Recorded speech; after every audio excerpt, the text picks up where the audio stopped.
suspended for I would imagine, for something really serious, then I think that's very unfair on the public.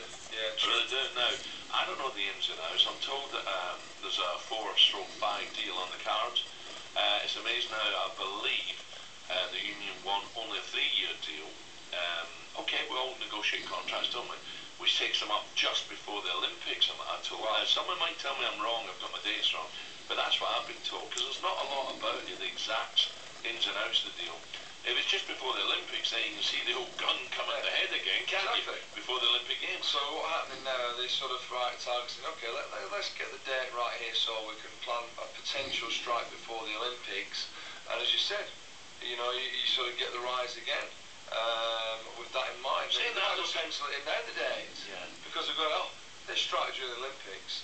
Listen, this is ramifications for this football match now, which is important.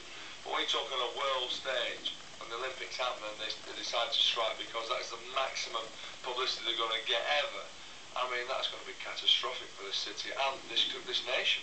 Yeah. It'll be an absolute nightmare. Okay, let's go to the FA and find out what it could mean to that half-empty Wembley, or will people still somehow find their way there? Let's say a very good morning to Adrian Bevington, Director of Communications at the FA. Adrian, good morning. Morning, Adrian.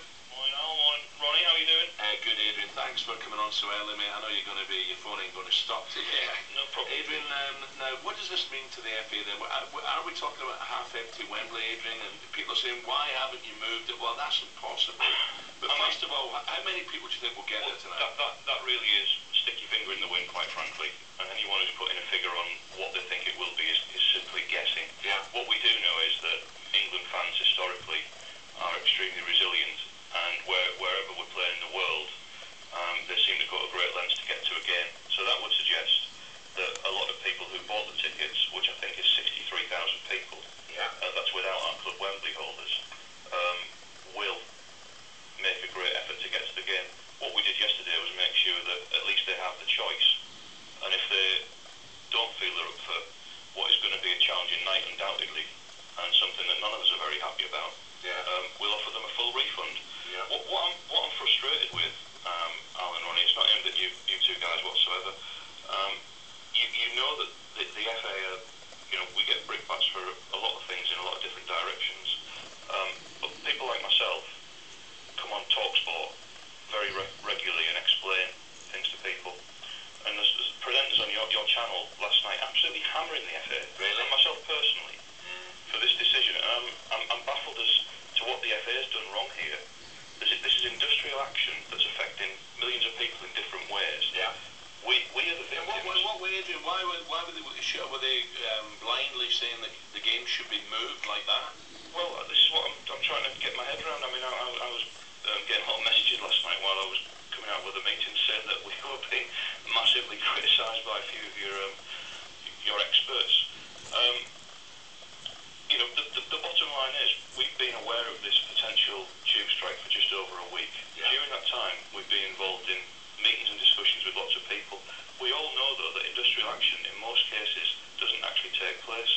So you're telling me we should have come out 4 days ago and moved this game to Old Trafford, which, by the way, we might not have been able to do. Yeah, if you'd done that, they might have reversed their decision as well. And you're also right, 63,000 ticket holders who then say, well, hang on a minute, I bought my ticket for Wembley and booked my train to book my hotel. That probably would have happened as well. Adrian, what about car parking? For those who say, stuff that I'm going, I don't care.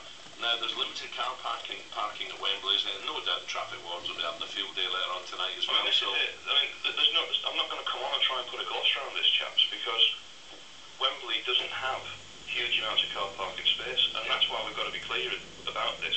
There isn't any additional public transport, but people will have to try and get as close to the Wembley area without coming to Wembley, because Wembley just does not have the car parking facility.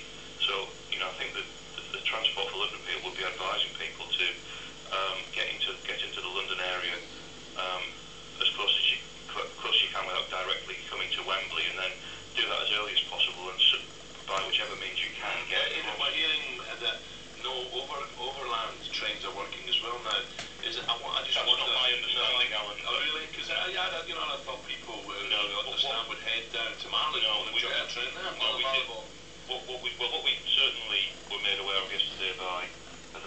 authorities, who, by the way, had a great attitude yesterday, because otherwise we could have been facing a much worse scenario.